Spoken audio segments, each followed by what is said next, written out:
மீனா கோயிலுக்கு போகிறாங்க. அங்கே கோயிலுக்கு போய் சாமிக்கிட்ட வேண்டிக்கிறாங்க. என்ன அம்மாவும் போன்றாங்க, அங்கே போனாலும் வீட்டுக்கு போன்றாங்க, நான் எங்கே தான் போகிறது அப்படின்னு சொல்லிட்டு மீனா பயங்கரமாக ஃபீல் பண்ணி அழுதுட்டு வராங்க. அப்போது ஒரு அக்காவை பார்க்குறாங்க.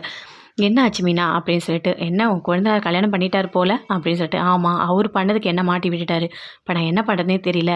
அவரும் என்னை வீட்டுக்கு வராத அப்படின்னு சொல்லிட்டு ஃபோனில் சொல்லிட்டாரு. என்ன பண்ணுறது, எனக்கு ரொம்ப கஷ்டமாக இருக்குது அப்படின்னு சொல்லிட்டு மீனா அந்த அக்காட்ட சொல்கிறாங்க. அதுக்கு அவங்க சொல்கிறாங்க, முத்துக்கு அவங்க அப்பானா ரொம்ப உயிர், அவங்க அப்பாவுக்கு ஒரு பிரச்சனைனா முத்துவாட தாங்க முடியல. சரி ஃபோனில் வர வேணாம் தானே சொன்னார், நீ நேரில் போ, இப்படியே விட்டால் வேலைக்கு ஆகாது, நீ போயிட்டு சமாதானப்படுத்தினாதான், நீ நேரில் போய் ஒரு வாட்டி பேசிப்பார் அப்படின்னு அந்த அக்கா சொல்கிறாங்க. சரிக்கா அப்படின்னு சொல்லிட்டு மீனா அங்கேருந்து கிளம்புறாங்க. ரவி சுருதி 2 பேருமே இருக்காங்க. அப்போ ஆம்லேட்டு போட்டு கொடுத்துட்ருக்காரு. நல்லா இருக்குது, டேஸ்ட்டாக இருக்குது பிரெட் ஆம்லேட்டு, நீ போட்டால் மட்டும் சூப்பராக இருக்குது, எப்படின்னே தெரியலையே அப்படின்னு சொல்லிட்டு சுருதி சொல்லிட்டு இருக்காங்க. சாப்பிட்டுட்டு இருக்காங்க. அப்போ சொல்கிறாங்க, எனக்கு இல்லை, எனக்கு வீட்டு ஞாபகமாகவே இருக்குது அப்படின்னு சொல்லிட்டு. ஏன்னா எப்போ பார்த்தாலும் உங்கள் வீட்டு ஞாபகமாகவே இருக்குன்னு சொல்லிட்டு இருக்கீங்க. ஆமாம், எங்கள் அப்பாவை உள்ளே போலீஸ் ஸ்டேஷனில் வச்சது எவ்வளோ பெரிய தப்பு, உங்கள் அப்பாவுக்கு அறிவே இல்லை அப்படின்னு சொல்லிட்டு ரவி சொல்கிறார். அதை கேட்டோன்னே பயங்கரமாக கோவம் வருது சுருதிக்கு. என்ன எப்போ பார்த்தாலும் எங்கள் அப்பா பற்றி தப்பாக பேசிகிட்டு இருக்கீங்க, உங்கள் அப்பா தான் நம்ம கல்யாணம் வேணான்னு சொன்னாங்க, அதுக்கு இப்போ என்னதான் பண்ண சொல்கிறீங்க, எதுக்காக எப்போ பார்த்தாலும் திட்டிகிட்டே இருக்கீங்க அப்படின்னு சொல்லிட்டு. ஆமாம், இப்போ என்ன உங்களுக்கு உங்கள் வீட்டு ஞாபகமாகவே இருக்கா, அப்போ வீட்டில் உட்காந்துட்டு நீங்களே அப்படியே வீட்டை பற்றியே யோசிச்சுட்ருங்க அப்படின்னு சொல்லிட்டு இருக்காங்க. அதுக்குள்ளே டப்பிங்க்கு ஃபோன் பண்ணி வரியாம்மா அப்படின்னு சொல்லிட்டு கேட்குறாங்க. நான் வரேன் அப்படின்னு சொல்லிட்டு அங்கேருந்து கிளம்புறாங்க. ரவி உள்ளே உட்காந்துட்டு அப்படியே வீட்டை பற்றி மட்டும் ஃபீல் பண்ணிகிட்டு இருக்கேன்.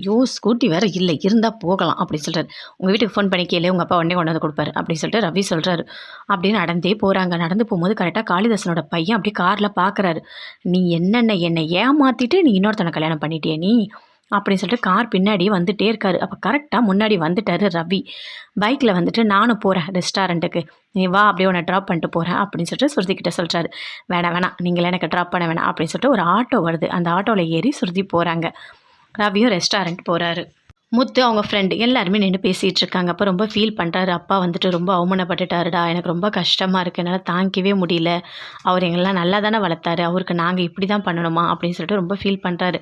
எல்லாம் அந்த ரவி காதல் கல்யாணம் இதெல்லாம் சாதாரண விஷயந்தான்ப்பா அப்படின்னு சொல்லிட்டு அவங்க ஃப்ரெண்டு சொல்கிறாரு. என்னடா சாதாரண விஷயம், அதுக்காக அவமானப்படுத்திட்டு கல்யாணம் பண்ணணுமா அப்படின்னு சொல்லிட்டு முத்து ரொம்ப ஃபீல் பண்ணி சொல்கிறாரு.